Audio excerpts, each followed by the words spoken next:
by Narendar Pani in the Karnataka Assembly election, Congress's seats fell from 121 in 2013 to 78.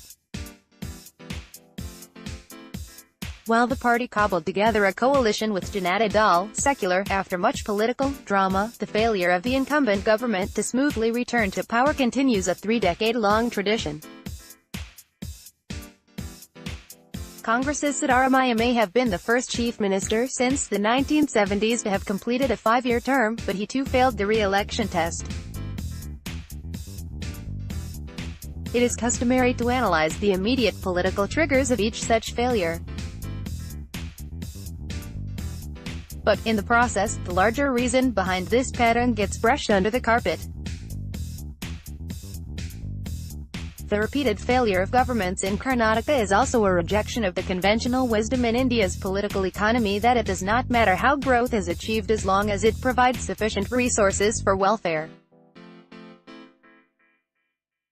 That conventional wisdom had, arguably, its best advocate in Siddaramaiah. He succeeded in attracting large enough amounts of capital to the state to ensure it grew faster than the national average. He then went on to use the resources this growth generated to launch a series of successful welfare schemes. The effectiveness of these schemes convinced him that he had done enough to return to power. But they were not enough to overcome the politically unfriendly nature of Karnataka's growth. There are at least two features of the state's growth that ensure that the political costs to its governments remain very high.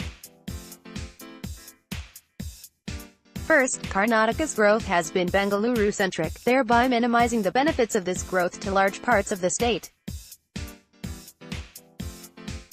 What's more, this growth has a limited effect even in the hinterland of Bengaluru. Yes, those folks there aren't in the IT sector. There was a time when the city's growth was dominated by the garment export industry that offered tens of thousands of jobs to people seeking to migrate from villages in the vicinity of Bengaluru. This growth dominated the city till the mid-1980s, which, incidentally, was the last time a government was re-elected in the state. As the city's growth began to be led by the information technology (IT) industry, its ability to absorb labor being released from agriculture declined very substantially. Even as high-tech jobs became out of reach for migrants from villages, the high-cost modernization of Bengaluru made the city too expensive for those being released from agriculture. Exit the agriculture second, as the number of people leaving agriculture rose substantially, they found it difficult to be absorbed in non-agricultural activities. Unlike neighboring Tamil Nadu, Karnataka has had very few major success stories in getting those with agricultural capital to invest in industry and services. This task of generating non-agricultural jobs for those leaving agriculture has been left largely to the government. With the government trying to protect agriculture under stress even as it steps up investment in Bengaluru, it has had no resources to generate the dispersed growth that is needed.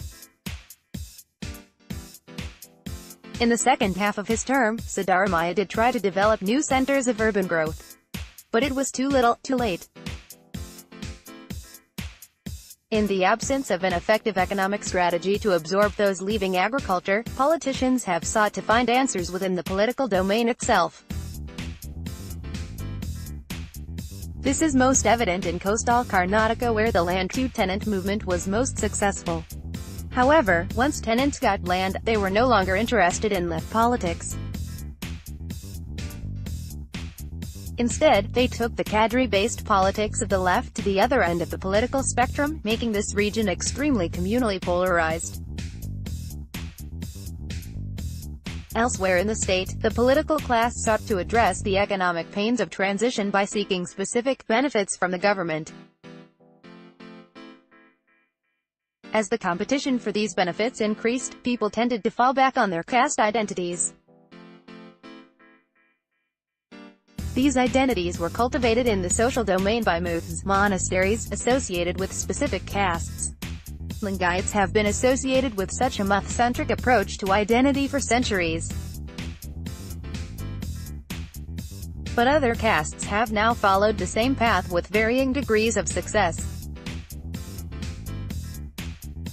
Politics here has essentially become a combination of varying socio-political cloud of myths and state patronage. When there are several myths within a major caste, there is also competition among myths, as can be seen in the conflict between the Lingayat monasteries seeking a minority religion status and those that are opposed to it. The competition between identity groups is further accentuated by the smaller castes beginning to assert themselves. In this mass of decentralized and extremely competitive identity politics, patterns can change locally, making virtually every constituency unique. Karnataka's politics is then determined by the sensitivity of political parties to constituency-specific needs. Some parties have greater skills in this domain than themselves. JDS relies almost entirely on this skill. BJP's effectiveness in this domain, too, must not be underestimated. Harvesting the rural pulse coastal Karnataka has seen the largest number of workers leaving agriculture, thereby changing the very nature of political demands. BJP put up new candidates who could identify with this change, and swept this region. Underlying Prime Minister Narendra Modi's charisma is Amit Shah-led ability to spot the requirements of individual constituencies.